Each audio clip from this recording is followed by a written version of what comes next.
안녕하십니까. KBWM 스타자문단의 문정희 수석전문위원입니다. 지난 7월달 달러 환율은 당초 저희가 예상했던 것보다 한 20원가량 높은 수준에서 등락을 했는데요. 무엇보다 이제 월초부터 국내에서의 신규 코로나 확진자가 좀 큰 폭으로 증가를 했습니다. 일일 신규 확진자가 1000명대를 좀 넘어섰고, 그로 인해서 이제 거리두기 강화됐고, 그 다음에 경제활동이 다소 위축되면서 이 원화에는 약세 요인으로 작용을 했습니다. 7월 2주차부터 환율은 1140원대를 상회를 했고요. 글로벌 경기에 대한 둔화 우려, 특히 이제 미국 쪽에서의 장기금리 하락, 그리고 중국 쪽에서의 증시 조정, 이런 불확실성이 좀 고조되면서 이 달러 환율 같은 경우도 1150원대로 상승을 했습니다. 종합해보면은 저희가 7월달 전망했던 곳에서 있어서 일단 코로나 부분은 예상하지 못했던 부분이고요. 그로 인해서 전 세계적인 글로벌 경기 하방 압력, 그리고 위험 회피가 좀 심화되면서 당초 예상했던 환율 레인지보다는 20원가량 높은 수준에서 등락을 했습니다.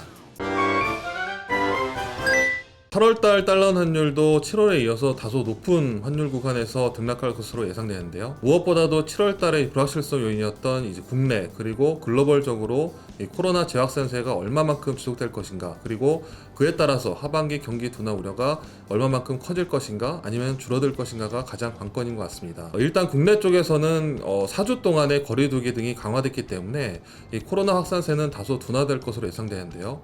반면에 지금 현재 영국 쪽에서는 집단 면역을 지금 실험하고 있고, 그다음 유럽 내부 쪽에서는 프랑스, 이탈리아에서는 확산세가 좀 늘어나고 있는 모습을 보이고 있습니다. 또한 이제 미국 쪽에서도 지금 백신 접종자가 전체 인구 중에서 50%밖에 되지 않기 때문에 이 신규 확진자가 늘어날 가능성이 상당히 높습니다.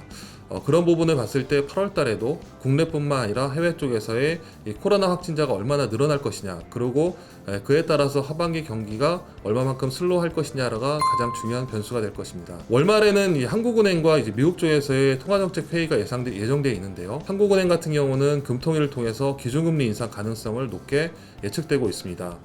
이미 시장에서 금리 인상 부분을 반영하고 있기 때문에 실제로 금리 인상을 할 경우에도 환율 영향은 크지 않을 것으로 예상됩니다. 만약에 추가 금리 인상에 대한 기대감이 많지 않다면 오히려 환율은 상승의 되돌림이 나올 가능성이 더 높고요.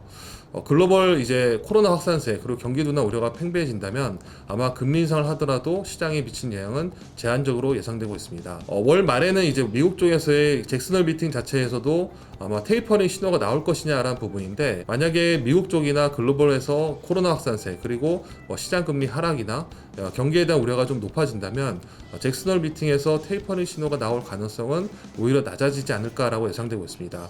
시장 전문가 서베이에서도 8월달 테이퍼링 신호보다는 9월 FOMC에서의 테이퍼링 신호를 좀 예상한 부분이 있는데요. 이런 부분은 최근 미국 경제 지표가 예상보다는 좀 부진한 모습을 보이고 있기 때문에 아마 미국 연준도 공격적인 것보다는 시장 상황을 보면서 그리고 경제 데이터를 보면서 유보적인 테이퍼링 신호를 보낼 것이다 라고 예상되고 있습니다.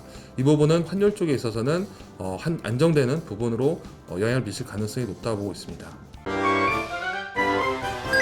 만약 전 세계적으로 코로나가 재확산되고 4차 대유행이 발생을 한다면 중앙은행 입장에서는 공격적인 정책 정상화보다는 유보적인 완화 기조를 유지할 가능성이 좀 높다 볼 수 있겠는데요. 정책 정상화라는 부분에 있어서 전제 조건은 경제 정상화에 있습니다. 하지만 만약 코로나가 확산되고 경제 활동이 위축된다면 경제 정상화라는 전제가 약화될 수 있기 때문에 이 중앙은행 입장에서는 자산 매입 축소나 아니면 기준금리 인상이라는 정책 정상화를 미룰 수밖에 없는 환경이 되고 있습니다. 경제가 정상화되는 것을 확인한 이후에 정책 정상화 나설 가능성이 높고요. 이런 부분은 시장에서는 좀 안도감을 나올 수 있을 가능성이 높습니다. 최근에 이제 미국 금리나 아니면 국내에서도 채권 금리가 금리 인상 기대감에도 불구하고 하락하는 모습을 보이고 있는데, 만약에 금리가 하락하거나 경기에 대한 기대가 약화될 경우에는 아마 중앙은행 입장에서는 당장 자산 매입 축소나 금리 인상을 할 가능성이 좀 낮아지기 때문에 오히려 시장은 반등할 가능성을 높게 보고 있습니다. 이런 부분은 위험 회피 심리를 좀 완화시키는 요인이기 때문에 달러 환율 같은 경우에는 추가 상승보다는 하방으로 움직일 가능성을 높이는 요인이 될 것입니다. 이상 여의도 환율 전망대 문정희 수석전문위원이었습니다. 감사합니다.